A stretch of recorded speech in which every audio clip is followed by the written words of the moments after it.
काळे कुटुंब संपवण्याचा डाव रचणाऱ्यांना मतपेटीत गाडा, कल्याणराव काळेंचा स्फोटक इशारा.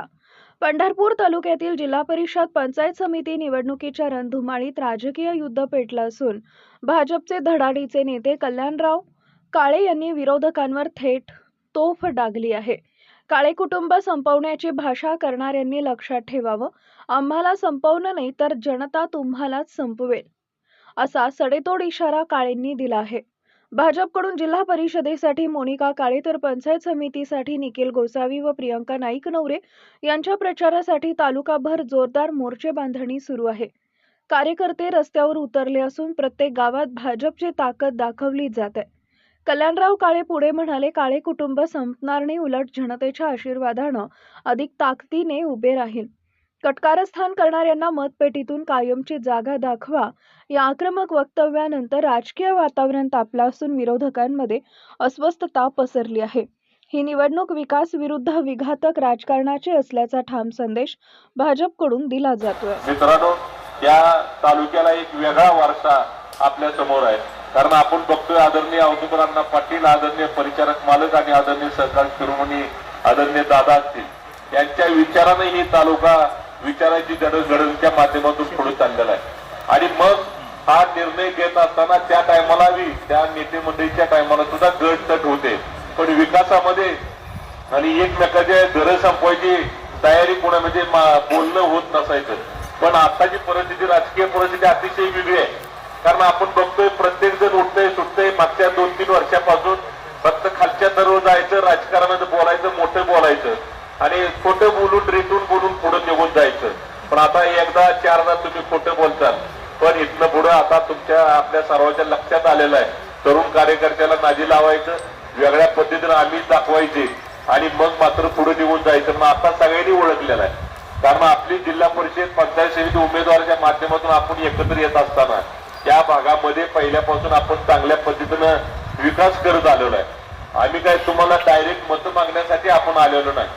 तर आपण मतं मागायला येत असताना दुष्काळ असेल, कोरोनाच्या काळामध्ये असेल, या सगळ्या गोष्टीला आपण पाठीमागे ठामपणाने उभा राहिलेलो आहे. आणि मग एवढ्या दुष्काळामध्ये सुद्धा कासावड्यासारख्या ठिकाणी सुद्धा गाळ काढून सहकार्य करण्याची भूमिका आपण त्या निमित्तानं पार पाडली.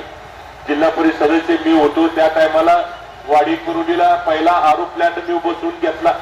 जिल्हा परिषद माध्यमातून जनरल मीटिंग मध्ये आवाज उठवला. कारण आपलं बघितलं, आपल्या नदी काठ पंढरपूर तालुक्यामध्ये सेंट्रल मधून नदी गेलेली आहे आणि जवळजवळ 47 गावं, 47 पिढी नदी काठ बसलेले आहेत. आणि त्यानंतर माझ्या लक्षात आलं, सर्वे केल्यानंतर जवळजवळ 1011 टीडीचं पाणी आपण दररोज पेत होतो. गेल्या 10 वर्षामध्ये माझ्या लक्षात आलं. आणि मग मी जनरल मीटिंग, त्यांच्या मीटिंग मध्ये, जिल्हा परिषद मीटिंग मध्ये शिवसाहेब केंद्रीकर होते, त्यांच्या पुढे हा प्रश्न मांडला. त्यांच्या पुढे पाणी बाटलीत घेऊन गेलो आणि मग त्यांच्या लक्षात आणून दिलं. आणि मग आम्ही पायलट प्रोजेक्ट त्या निमित्तानं आपण आरो प्लॅन्ट वाडीपुरीला उभा केला. आणि त्याच्यावर नाही थांबलो तर अख्ख्या आरो प्लॅन्ट उभा केल्यानंतर त्याचं उद्घाटन ते आम्ही आतापर्यंत आपल्या समोर आलो नाही. प्रत्येक सुखदुःखामध्ये आम्ही सामील होण्याचा प्रयत्न करतोय. कुठलं छोटं मोठं काम असलं, मी येत असेल किंवा समाधान काळे येत असतील, कोण ना कोण आपल्या घरातल्या माध्यमातून भेटीगाठी घेऊन चाललेला आहे. आणि मग आम्ही मतं मागण्यासाठी तुमच्यापर्यंत आलेलो. पण आता काय जण म्हणायला लागले की बाबा आता हे घरानं संपलं पाहिजे, घरानं संपलं पाहिजे, असे काय ठराविक लोकांनी एकमेकाला पाठिंबा द्यायचा आणि मग हे काळे घरानं कसं संपवायचं, अशा उद्देशाने काय ठराविक लोक जर आपल्या बरोबर येत असतील तर त्याला आपल्या सर्वांच्या वतीने सांगायचं आहे की काळे घरानं हे संपत नसते. बोलणारी जी संपायची भाषा बोलतात ते पहिल्यांदा संपतील आणि मग ह्या माध्यमातून त्याचं उत्तर आपल्याला ह्या तुमच्या सर्वांच्या उपस्थितीच्या माध्यमातून मिळतंय. आणि म्हणून गटातटाचं राजकारण जरूर त्याच्या वेळेस आपल्याकडनं झालेलं आहे.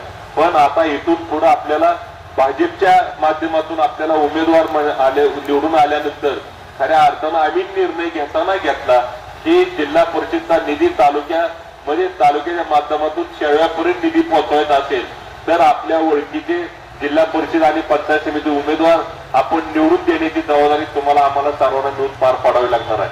आज आपण बघितलं, काल रात्री आमची करोळ्याला सभा झाल्या. त्या एका बाजूला सभा होत असताना सगळ्या वातावरण चांगल्या पद्धतीचं तयार झालेलं आहे. आणि मग आपण ह्यामध्ये फक्त त्यांनी टार्गेट वाकरी जिल्हा परिषद गटावर जास्त वाकरी जिल्हा परिषद आणि पंचायत समिती या ठिकाणी टार्गेट करण्याचं धोरण त्यांनी ठरवलेलं आहे. पण मला खात्री आहे कितीही टार्गेट झालं तरी सुद्धा इथली जनता जागृत आहे आणि आम्ही नुसतं मतं मागण्यापर्यंत आम्ही येत नाही.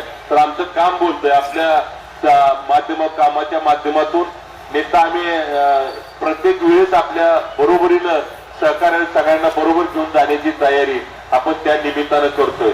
म्हणून ह्या माध्यम विकासाच्या कामात आपल्याला सर्वांना एकत्रित राहणं गरजेचं राहणार आहे. आणि म्हणून आपण वाड्या वस्त्यावर आता हा प्रचार शेवटच्या टप्प्यात चाललेला आहे आणि याचा 5 तारखेला 7 तारखेला 7 तारखेला मतदान आहे आणि 9 तारखेला मतमोजणी आहे. मला आपल्याला सर्वांना विनंती करायची आहे की 7 तारखेला मतदान आहे आणि 9 तारखेला मतमोजणी आहे.